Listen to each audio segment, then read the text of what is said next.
right, fellow babies, welcome back to Pachter Factor on SIFTD.net. Thank you for watching it real time as a Patreon patron or as a YouTube subscriber or as someone who was considerate enough to link their Amazon Prime account to their Twitch Prime account. And by the way, those aren't necessarily mutually exclusive. You can contribute on Patreon or YouTube subscribe, plus link your Amazon Prime account to Twitch. Instructions are in the show description. Please do that. That is simple, and we get paid. It costs nothing. It costs Amazon something, and they don't care. Our next question from Patreon from Jonathan Sandoval. With the increasing move to digital only, current and future generations are growing up without ever owning physical copies of games. Will these generations start to value physical games less? Without nostalgia for manuals, box art, disc cartridges, will there even be a market for retro games in the future? Or will legacy games become worth even more when the physical releases completely disappear? Yeah, I mean, that's a really good question. And I'm an old school consumer. You know, I started buying records, albums, when they actually were albums, when they were vinyl.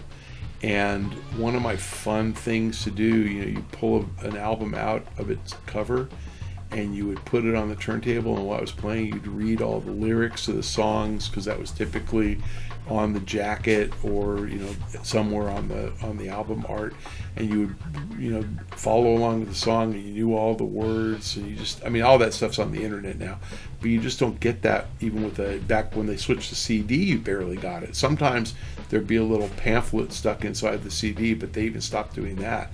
And now with digital copies of songs, you don't get it at all.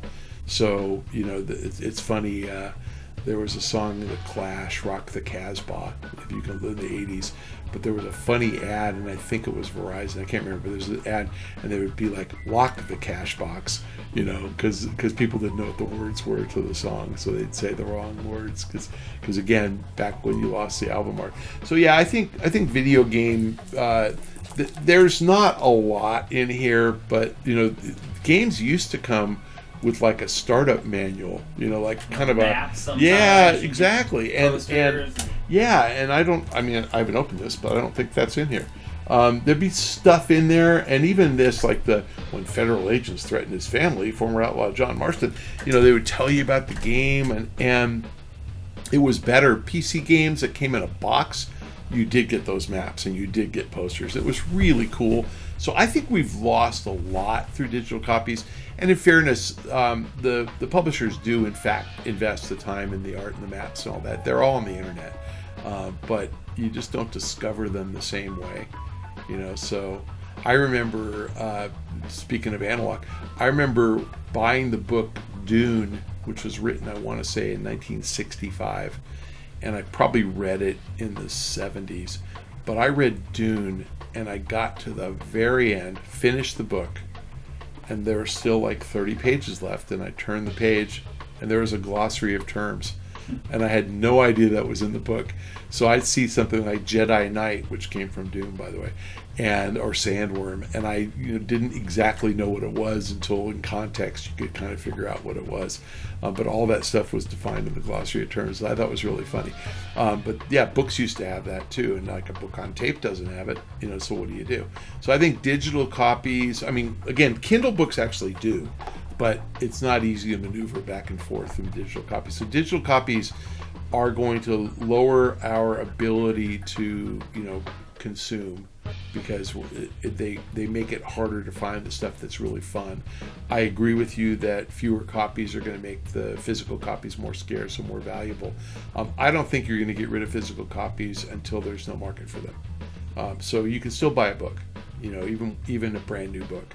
And I buy hardcover books all the time just to support the author. But yeah, that physical copies have value for that. I actually have the OJ one signed too. The what? The OJ book. I want to tell you right there. Book? Right there. I want to tell you, signed by OJ Simpson. Wait. That's OJ's alternate version of what happened. I bought it at auction. Wait a minute. So it's the same story. It's signed? Yeah, I bought this at auction. You gotta put that on camera. What does he write? Certificate of authenticity. And there's the signature. Oh my! Put it on camera. Hold it up there. So I bought this. There's the OJ book. There's his lawyers. There's the certificate of authenticity. And here's the signature. and I bought it at a charity auction. My God. Well, I bought it at a charity auction because I thought someday this is going to be worth something. I didn't buy it from OJ. A murderer touched that book. No, totally. A murderer touched this book, right? I just thought this will have value sometime. So yeah, so I do that shit all the time. So that's my $2.5 million, $1.5 million Nintendo thing. I doubt anybody will ever pay me that much for it. But how many of those could there be? You know, even A lot. Yeah, I think maybe 1,000. Dude, he sat there and signed those until they made him stop. Maybe so. I got one. We'll see, won't we? Yeah. Anyway, I bought it. It was an auction for my law school. And they had it. Somebody donated it, so I bought it. I don't care. Yeah. I forgot what I was saying. Oh, yeah. So I agree with you. I think that legacy games will be worth more when physical games disappear. So I'm a consumer of that stuff. Thanks for joining us on Pachter Factor on SIFTD.net. Thank you for your patronage on Patreon. Thank you for being a YouTube subscriber, and thank both of you groups for linking your Amazon Prime account to your Twitch Prime account, because it's easy, it's free, and we get paid. And for all you slugs out there who have no money, I'm sorry that you don't have any money, and I want you to enjoy some Pack Lovin'. So watch this a week late on YouTube and follow me on Twitter at Michael Pachter.